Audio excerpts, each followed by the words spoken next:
ওর আত্মীয় স্বজন যা আছে সবাই মারধর করব, বাড়ি থেকে বার করে দিব। আমরা এটা দ্রুত বিচার চাই, ওদের শাস্তি চাই। ওই খুনি নাজমুল খুনির বিচার চাই। মা বোন দেশে থাকতে পারে না, ওরা অনেক অত্যাচার করে, আমরা বাড়িতে যাইতে পারি না।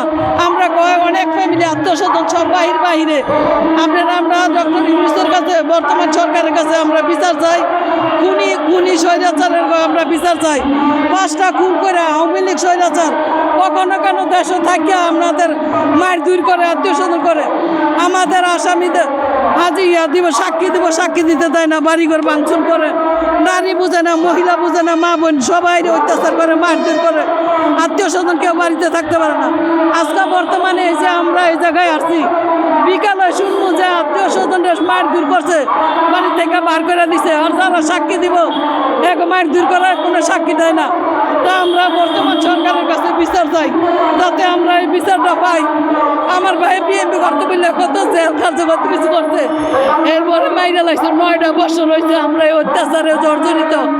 9 বছরের মধ্যে আমরা শান্তি দেশে থাকতে পারি না।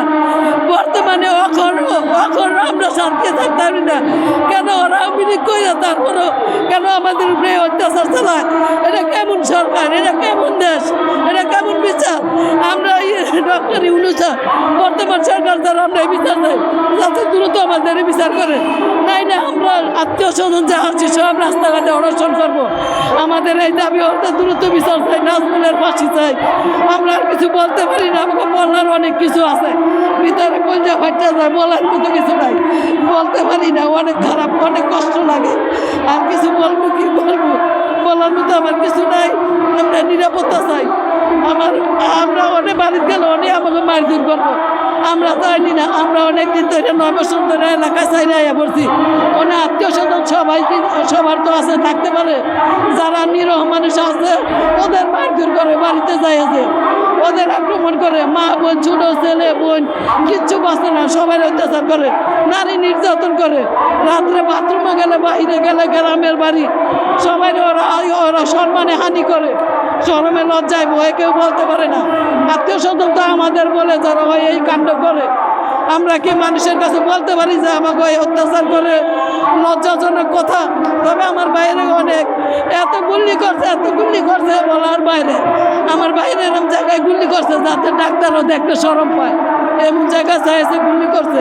নিম্নপক্ষে 100 গুল্লি হইবে আমার বাইরে করছে, অনেক কষ্ট দিয়ে মারছে।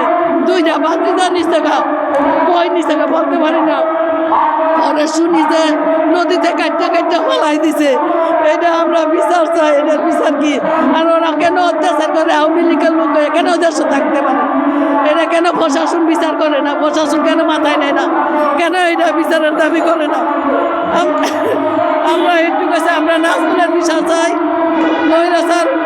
স্বৈরাচারের বিচার চাই, আওয়ামী লীগ স্বৈরাচারের বিচার চাই, নাজমুলের ফাঁসি চাই। আমাদের এতটুকুই কথা, আমাদের আর বলার মতো কিছু নাই। আপনারা বুঝে নেন আমরা অনেক অত্যাচারে আছি। আমাদের আত্মীয় স্বজনে কেউ বাড়িতে থাকতে পারে না, অনেক কষ্ট করতেছে। এই দেশ ওই দেশের দিকে থাকতেছে, ওরা থাকতে দিতেছে না। যে মামলায় আপুস নাইলে বাড়িতে থাকতে দিব না। যে কেউ সাক্ষী দিবি সবারে মারবো, কেউ সাক্ষী দিতে যাইতে পারবি না। আমাদের কয়েকটা সাক্ষী এমন আটকে রাখছে, ডরে মানুষ যায় না সাক্ষী দিতে। তা আপনারা এইটা বিচার করবেন। বর্তমান সরকারের কাছে আমাদের দাবি, আমরা এই বিচার চাই। আর আপনারা দেখেন এই ছবিগুলি যে অত্যাচার করে মারছে, কারো মায়ের বরদস্ত খুলাইতো না, সবাই বাপের সন্তান, মার সন্তান। আমরা এই ফাঁসি চাই, নাজমুলের ফাঁসি চাই।